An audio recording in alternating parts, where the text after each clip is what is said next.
Construction de la cathédrale Notre-Dame de la Paix à Goma au Nord Kivu, c'est bientôt la fin des travaux. Marie-Olive Lembe Kabila a visité ce chantier ce mardi. L'épouse de l'ancien chef de l'État, Joseph Kabila, a été émerveillée de l'avancement des travaux de finition de ce bijou.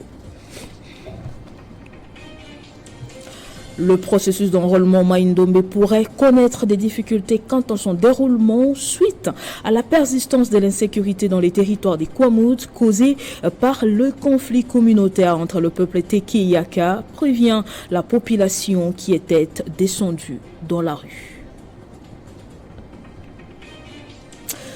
Mardi noir en Afrique australe avec les cyclones Freddy qui continuent à faire des ravages au Mozambique et au Malawi. Le dernier bilan fait état de plus de 150 morts et plusieurs dégâts matériels.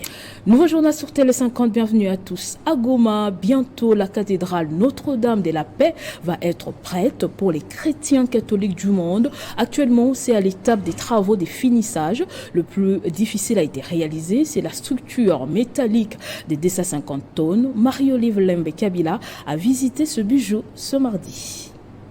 90% des travaux de la cathédrale Mamawa Mani ont déjà été exécutés. Marie-Olive Lembe Kabila, initiatrice de ce projet, accompagnée des messeigneurs Willy Ngumbi, archevêque de Goma, et Théophile Kaboy, évêque émérite de Goma, ont visité le chantier. Surprise agréable pour l'épouse du sénateur à vie qui a constaté que la structure métallique de 255 tonnes a été montée, une bâtisse en phase de finissage selon son architecte. Ça a pris beaucoup de temps. Vous avez remarqué la structure métallique, comment on les a juxtaposées, une pièce à côté de l'autre, mais gloire à Dieu, nous sommes déjà à la fin, 99% fini. La présidente de l'ASBL Initiative Plus a inspecté les annexes et parmi les personnes qui ont mis la main à la pâte dans le montage de la structure métallique figure une dame. J'ai apporté ma partition dans le montage de la structure qui définit la valeur de cette cathédrale et j'en suis extrêmement fier. Monseigneur Kaboy attend impatiemment la remise officielle de ce bijou. Ça fait 10 ans que nous avons commencé ici. Alors, nous ne pouvons que remercier le Seigneur de cette visite et nous espérons que les travaux vont continuer et qu'on arrivera à la fin. Et l'archevêque Ngumbi n'a pas manqué de remercier Marie-Olive Lembe Kabila pour ce joyau. En tout cas, moi je rends grâce à Dieu quand je vois le niveau où nous arrivons pour l'œuvre. L'œuvre est quasiment terminée. Et ça a pris beaucoup de temps, mais aussi surtout les moyens.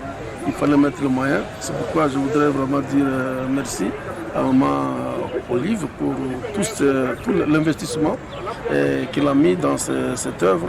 C'est aussi une œuvre de foi et d'espérance pour nous. Troisième en Afrique de par sa grandeur et sa complexité, après la basilique Notre-Dame de la Paix de Yamoussoukro en Côte d'Ivoire et la cathédrale du souvenir africain de Dakar au Sénégal, la cathédrale Notre-Dame de la Paix de Goma est un cadeau de celle qu'on appelle affectueusement Mamawaro aux chrétiens catholiques du monde. Autre chose, le deuxième vice-président de la Commission électorale nationale indépendante a tenu un point d'information ce mardi. Didi Manara est particulièrement revenu sur les accusations du président du bureau précédent, Corneille Nangaa, qui, à ses yeux, ne peut être un modèle de gestion ou un donneur de leçons. Il n'y a donc, selon lui, aucune objectivité dans ses propos lorsqu'il évoque l'amateurisme dans la prise en charge des opérations d'enrôlement par l'équipe Kadima. Corneille Nangaa peut-il être un modèle de gestion ou donneur des leçons? C'est interrogé le deuxième vice-président de la Commission électorale nationale indépendante à l'issue d'un point d'information fait ce mardi pour fustiger les critiques négatives du président honoraire de cette institution d'appui à la démocratie dans la réalisation des opérations d'enrôlement et identification des électeurs par son successeur. La CENI a noté qu'il y a une frange de la population qui ne cesse au jour le jour de cibler la CENI, de jeter des balles contre la CENI pour fragiliser notre système électoral, notre processus en cours. Et pourtant, ce processus électoral figure parmi les pieds séculiers, bras séculiers de la stabilisation de notre pays. Pour Didi Manara, la déclaration d'Enanga manque d'objectivité. De l'ancien président de la CENI, je parle du président Onenanga, qui n'a pas usé du devoir de réserve de bien comme la loi. Il n'a pas usé, non, également de l'éthique déontologique qui sont les valeurs morales qui devaient en principe. Pour rappel, dans ses propos, l'ancien président de la centrale électorale avait dénoncé l'amateurisme de Kadima dans la prise en charge des opérations d'enrôlement.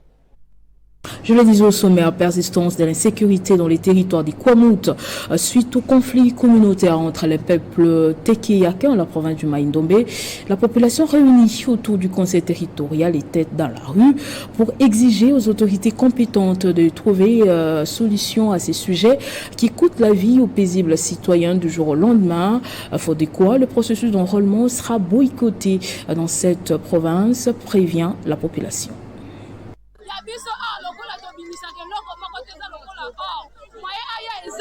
Cette marche de la population du territoire des Kwamout ayant commencé à l'antenne Vodacom, tout en passant par les avenues Kabila, Baboma et autres, pour chuter devant le bâtiment administratif de l'autorité territoriale de cette entité, avait pour objectif d'exiger au gouvernement congolais de rétablir la paix et la sécurité dans cette partie du territoire national. Les originaires ne sont pas rentrés dans leur milieu respectif, nous disons non à l'enrôlement.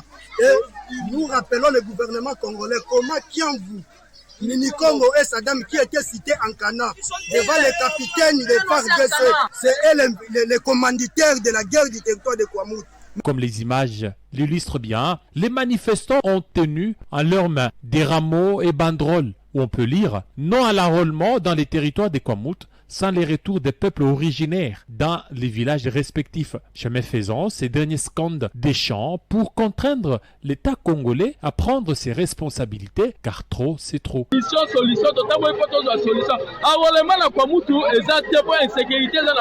Devant l'administrateur du territoire, les marcheurs ont exprimé leur ras-le-bol. Des dénonciations à des répétitions faites par le Yaka dans le territoire de Kwamout. Nous citons l'assassinat du secrétaire du chef coutumier du village Kinsele par les assaillants Yaka. Il s'est de préciser que cette manifestation de colère, qui a duré dès les avant-midi pour terminer en début d'après-midi, n'a eu aucun incident majeur. Et dans l'autre tour à Kisangani, dans la province de la Chopo, Dieudonné Bongo a accompli son devoir civique dans un centre d'enrôlement de la place. Il a profité de l'occasion pour lancer un appel aux filles et fils de cette partie de la RDC à emboîter les pas. Héritier Tambois. Il a estimé bien que c'était un moment approprié pour lui d'aller répondre à l'appel de la Commission électorale nationale indépendante. En effet, c'est ce mardi que Roger Bongo Dieudonné, au cadre du parti politique ACF, membre de l'Union sacrée de la nation, accompagné d'une foule immense des membres et cadres du parti, s'est acquitté de l'obligation civique au centre d'inscription de l'Institut supérieur pédagogique de Kisangani, ISP en abrégé. J'exhorte à toute la population boyomaise ainsi que la province de la Chopo d'emboîter le pas, de faire comme je venais de le faire. Cet acte, c'est un acte fort parce qu'il y a les gens qui disent qu'il n'y aura pas les élections. Et si nous sommes mobilisés, et j'ai mobilisé la population de venir m'accompagner pour faire cet acte, prouve qu'il y aura bel et bien des élections. Cet acte est une façon pour ces derniers de se positionner pour les échéances électorales qui pointent à l'horizon. Nous voulons vraiment à ce que cette fois-ci, que la province de Job puisse être valablement représentée au niveau national qu'au niveau provincial. Signalons que la jeunesse et plusieurs vendeurs de cette partie de la République démocratique du Congo se sont mobilisés pour accompagner Dieudonné, fils de ces territoires, jusqu'au bureau des votes. Dans ce même registre, les députés nationaux et directeur général de la Société nationale des chemins de fer du Congo, Fabien Moutombe, vient d'obtenir sa carte d'électeur accompagné des centaines de membres de l'Union pour la démocratie et le progrès social. Ce dernier a également appelé à un enrôlement massif. Accompagné des centaines de membres, cadres et militants du parti présidentiel UDPS, le député Fabien Moutombe a prêché à l'exemple en se faisant enrôler, respectant scrupuleusement la règle du jeu. Celui-ci a tout simplement répondu à l'appel de la CENI en tant que citoyen congolais et devient à l'issue de l'opération électeur également éligible aux prochaines échéances électorales. Après avoir obtenu sa carte, il a sensibilisé sur son importance. L'enrôlement est sanctionné par l'octroi d'une carte d'électeur. La carte d'électeur, pour nous en tant que démocrates, c'est une bombe atomique. C'est avec cette bombe que les Congolais qui ont confiance en Félix Antoine Tshisekedi, nous tous, nous allons nous enrôler. Signalons que Fabien Moutombe a profité de cette rencontre pour sensibiliser à l'enrôlement en vue d'inciter la population à l'opération qui tend à sa fin. Et puis le président national du parti politique Alliance des démocrates pour l'égalité sociale, Jean Bosco Kaboy, est allé dans son fief électoral sensibiliser la population à s'approprier du processus électoral en cours et surtout opérer un choix judicieux des futurs animateurs dans les institutions électives. Dans l'objectif d'appeler sa base à s'approprier le processus électoral en cours en République démocratique du Congo, Jean Bosco Kaboy est allé d'abord remplir son devoir civique dans les territoires décalés, dans la province du Sud Kivu, à sa résidence de Kisale, où il a été accueilli par une foule nombreuse venue lui témoigner de son amour. De là, les cortèges de celui qu'on considère fils de Calais s'est ébranlé jusqu'à l'Épée-Sanzy où il s'est fait enrôler en respectant toutes les procédures. Après avoir obtenu sa carte d'électeur, l'ancien questeur adjoint de l'Assemblée nationale a appelé la population à s'enrôler massivement en dépit des quelques difficultés d'ordre technique rencontrées dans certains centres d'inscription. Je suis à Moukouja présentement dans mon fief électoral. Je suis venu m'acquitter de mon devoir civique, celui de me faire enrôler. Et voilà que je viens d'obtenir ma carte d'électeur. Il y a un engouement terrible de la population pour se faire enrôler, mais il y a des problèmes très sérieux pour se faire enrôler. Sur 3 machines prévues pour ce centre ici, il n'y a qu'une seule machine qui fonctionne. Pour les députés honoraires Kaboy Bouinou, le mot de passe reste le même, fidélité au peuple. Et son parti ADS est prêt à affronter les élections à venir.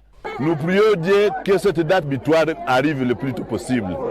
Nous voulons que nous arrivions au mois de décembre et que nous soyons là, nous tous, que chacun puisse élire son candidat. Et comme pour marier l'utile à l'agréable, le fils de Calais a communié avec sa base dans un meeting animé au stade Moukouija, en présence de plusieurs milliers d'habitants.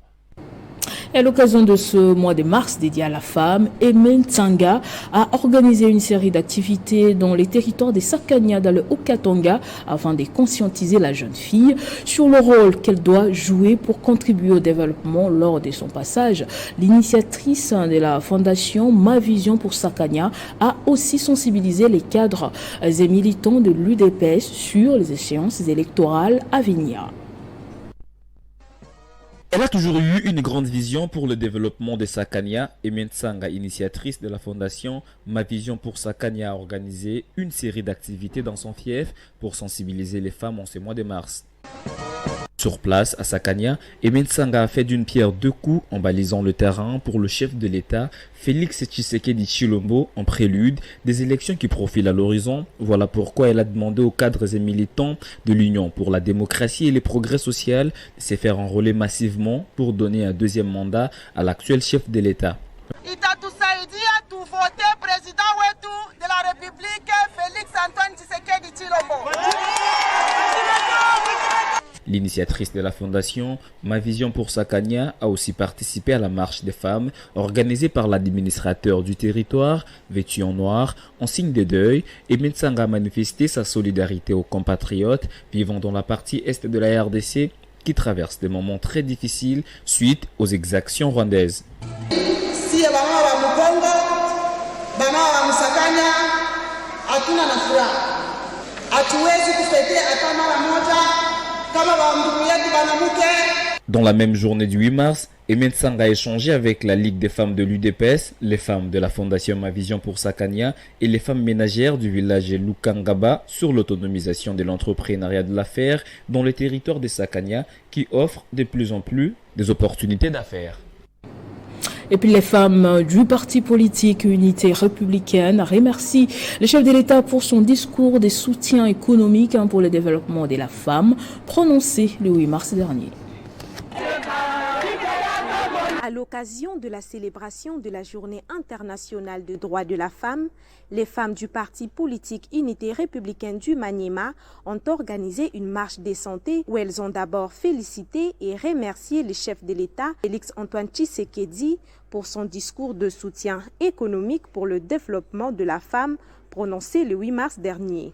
Et par la même occasion, remercier le président national de ces partis, Hervé Kachelewa Amsini, pour avoir pensé à elle au courant de ce mois de la femme. Avant de mettre en pratique le 3 messages que le président national Hervé Kachelewa Amsini a passé à la population du Maniema en général et celle des Kindu en particulier. Premièrement, il a tenu à démontrer l'importance des exercices physiques chez les mamans. Deuxièmement, montrer aux femmes l'importance de la discipline au sein de la société. Et le tout dernier message adressé est celui de poursuivre la sensibilisation à l'enrôlement des électeurs qui est en cours dans la dite province. Aksanti kwa kutuvalisha mwezi ya wanawake. Tunampigia aksanti, Mungu amuzidishie, amongezee na amulinde na asichoke kufanya maaction yake kwa mji wa Maniema. Notons que c'est dans un climat de paix que les femmes de l'Unité républicaine ont sillonné les différentes communes de la ville de Kindu, notamment les grandes artères de la commune d'Alunguli, située à la rive droite, et la commune de Mikelenge, située à la rive gauche du fleuve Congo. Toujours dans la province du Olomami, sa province natale, Jeanne Zaïna, cadre de l'Union pour la nation congolaise, a procédé à plusieurs activités de sensibilisation sur les idéaux du parti de Vital Kamerhe. Elle a également appelé la population à l'enrôlement massif. Mouillée dans une foule qui est venue l'accueillir, Jeanne Zaïna Ilunga, cadre du parti Union pour la nation congolaise, a foulé le sol du Olomami ce week-end, où elle a eu le privilège d'être reçue d'abord par le grand chef Kasonga Nyembo pour les civilités. Juste après, le cortège qui accompagnait la dame de fer de l'UNC a pris la direction du centre d'enrôlement de l'épée Kinkunki. Elle a appelé la population de Kinkunki à remplir son devoir civique afin de participer aux élections prochaines. Autre moment fort, la rencontre avec les membres et sympathisants du parti où elle a remis officiellement des motos afin de faciliter le déplacement des responsables de l'UNC dans le cadre de la sensibilisation pour la fédération du Olomami. Il m'a été demandé par la hiérarchie de venir faire la remise officielle des motos. Lors de ma descente de ma mission passée, j'avais tenu un plaidoyer avec son Excellence Eustache Mwanzi Moubembe pour nous accompagner avec un moyen de transport. Sous un climat de paix, l'émissaire de l'UNC, satisfaite de sa ronde, a tenu à échanger avec sa base à travers une causerie morale.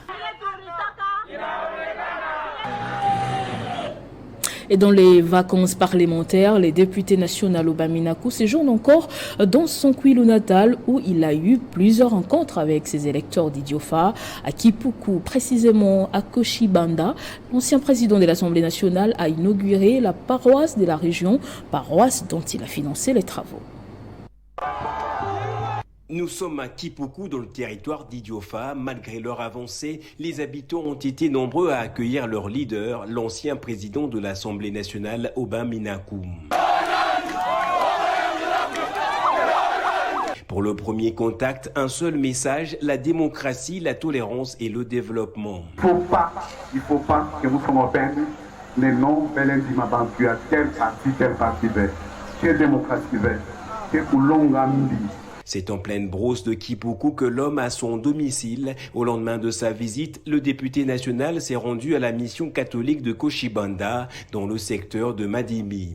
Ce long périple a été ralenti par de nombreuses escales où il fallait communier avec les populations locales. Le point d'orgue de cette journée, c'est l'inauguration de la paroisse de la Mission, paroisse dont les travaux ont été assurés par l'élu national. C'est l'évêque d'Idiofa, Monseigneur José Moko, qui a procédé à sa réouverture. L'église d'Idiofa a eu des mots justes pour remercier son heureux donateur qui a fait le déplacement avec sa femme.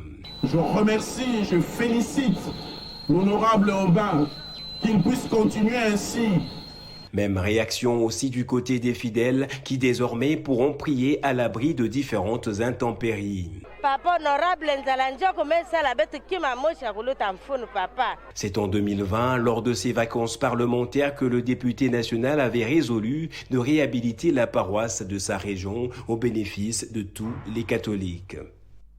En outre, la ministre de la Formation professionnelle et métiers, Antoinette Kipoulou, a signé ce mardi 14 mars un protocole d'accord avec le Fonds des Nations Unies pour la population. Ce protocole d'accord qui s'aligne sur l'accord de coopération entre la République démocratique du Congo et cette agence des Nations Unies s'étend jusqu'en 2024. À travers cet accord, le Fonds des Nations Unies pour la population est disposé à accompagner le ministère de la Formation professionnelle et métiers dans l'éducation de jeunes, notamment de femmes et de filles, par la mise en place d'une offre pédagogique de l'éducation sexuelle sous forme de curricula pour apprenants et formateurs avec dotation des supports didactiques. Ce programme va démarrer avec 3 filières. Il s'agit de l'art culinaire, la coupe et couture, ainsi que l'esthétique et coiffure. Occasion pour le représentant résident du FNUAP de présenter son agence dont les activités se résument en des questions liées à la santé sexuelle et reproductive. UNFPA accompagne le gouvernement de la RDC pour assurer que les jeunes aient quelque chose dans leur vie pour réaliser leurs potentiels. Pour sa part, la ministre de la Formation professionnelle Antoinette Kipoulou Kabenga en a profité pour remercier le FNUAP pour cette marque de confiance avant de relever quelques défis auxquels est confronté son secteur. Le déficit en infrastructures de formation, le manque des curricula ou des programmes de formation professionnelle harmonisés, la liste n'est pas exhaustive. D'où son plaidoyer pour un accompagnement efficient et durable dans certains projets, dont les formations modulaires en ambulatoire, afin de donner la chance aux populations sans qualification de se former et ainsi prétendre à un emploi ou à l'auto-emploi. Et puis la direction générale des lignes maritimes congolaises, les directions opérationnelles et technostructures ont signé ce mardi des contrats de performance pour cette année 2023, accroître les chiffres d'affaires pour booster les LMC est l'un des objectifs de la signature de ces contrats. Dans ce contrat, chaque direction devra jouer parfaitement sa partition afin d'aider la direction générale à atteindre ses objectifs, a expliqué le directeur général des lignes maritimes congolaises, Jean-Claude Mukendimbia Mwenza. Nous voulons que chaque directeur ou sous-directeur, animateur d'une structure s'engage au travers de la signature du contrat sectoriel à accompagner la direction générale dans la réalisation de l'objectif. Tout agent, à quelque niveau ou échelon qu'il soit, doit se sentir concerné par la réussite de cet objectif afin de redonner le blason de notre entreprise, autrefois fierté nationale. Pour atteindre ces objectifs assignés, chaque direction devra rendre compte à la direction générale à travers un plan d'évaluation, précise les sous-directeurs du contrôle et de gestion, Fifi Mukoloyanga. Le contrat a un caractère contraignant, un caractère de redevabilité. Donc chaque directeur devra rendre compte au directeur général. Il fera un effort à son niveau pour aider le directeur général à réaliser l'objectif qui lui a été assigné. Chaque directeur s'est engagé officiellement à travers sa structure à accompagner la direction générale à remplir avec brio sa mission afin de porter haut l'étendard du géant de mer.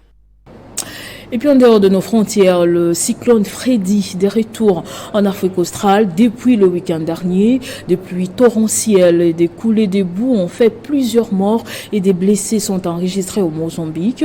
Par ailleurs, les Malawi est les pays le plus touchés ce mardi avec plus de 150 morts, images et commentaires.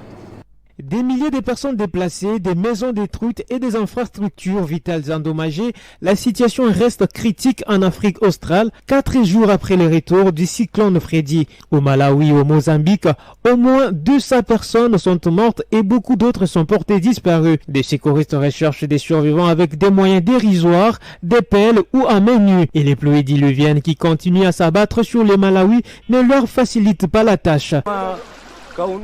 Nous recherchons encore des victimes. Je me sers d'outils pour peut-être trouver quelqu'un. Ça a été dur dans la nuit. Mais là, depuis qu'il fait jour, je réalise les pertes. Je n'ai jamais vu une chose aussi horrible. Toutes les maisons de mes voisins ont été détruites et mes proches ont disparu. J'essaie d'aider à trouver des gens. Je sais qu'il y a encore des corps ensevelis. Ceux qu'on a trouvés ont été évacués, mais ils avaient tous l'air déjà morts. En passe d'être classé le cyclone le plus long jamais enregistré par les météorologues, Freddy avait déjà touché Madagascar et le Mozambique en fin février. Les bilans étaient alors des 17 morts, des milliers de déplacés et des maisons ravagées. Revenu dans la région la semaine dernière, en suivant une trajectoire en boucle inédite, il s'est d'abord abattu sur Madagascar pour la seconde fois en 2 semaines, faisant 10 morts. Puis, il est revenu frapper le Mozambique samedi soir. Et ce journal est terminé. Place au rappel des titres. Construction de la cathédrale Notre-Dame de la Paix à Goma au Nord Kivu, c'est bientôt la fin des travaux. Marie-Olive Lembe Kabila a visité ce chantier ce mardi. L'épouse de l'ancien chef de l'État, Joseph Kabila, a été émerveillée de l'avancement des travaux de finition de ce bijou.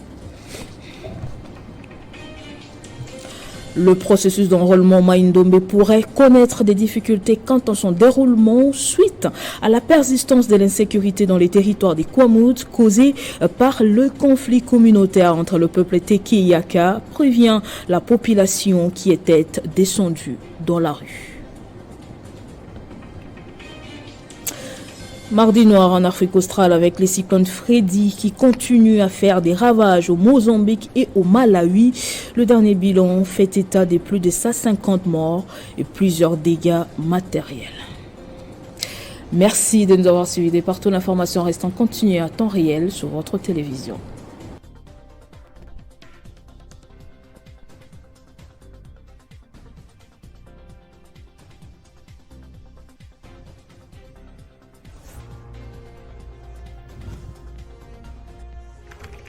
L'actualité reste en continu.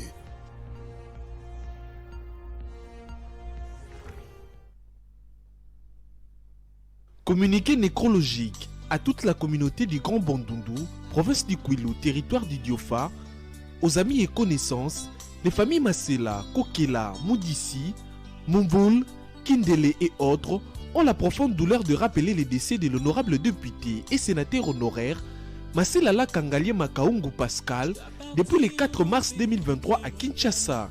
Le programme des obsèques se présente comme suit.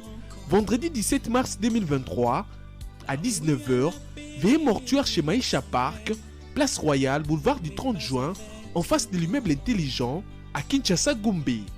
Samedi 18 mars 2023 à 8h, levée du corps de la morgue du cinquantenaire. À 9h, exposition au Palais du Peuple. À 12h30, levée du corps pour l'inhumation à la nécropole Ndelantele entre ciel et terre. 16h, bain de consolation. Pour les familles, honorable Masela Kilouti Zouri.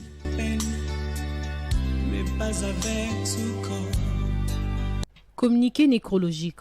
La sénatrice Carole Aguito Amila, les familles Aguito, Rawey, Mwanantambwe et Kizinga ont la profonde douleur d'annoncer les amis, frères et connaissances les décès de leur mère, tante et grand-mère, Madame Kaitesi Ruzinga Agnès, survenue le 13 mars 2023 à Kinshasa. Le programme se présente comme suit. Samedi 18 mars 2023, veillée mortuaire au chapiteau du collège Boboto. Dimanche 19 mars 2023, levée du corps à l'hôpital du cinquantenaire à la nécropole entre terre et ciel. Un bain de consolation sera servi au chapiteau du collège Boboto. Et pendant ces temps, la famille s'est réunie en sa résidence 6 avenue Mbemba numéro 8, quartier Joli Parc, commune d'Engalima. Pour les familles, sénatrice Carole Aguito Amila.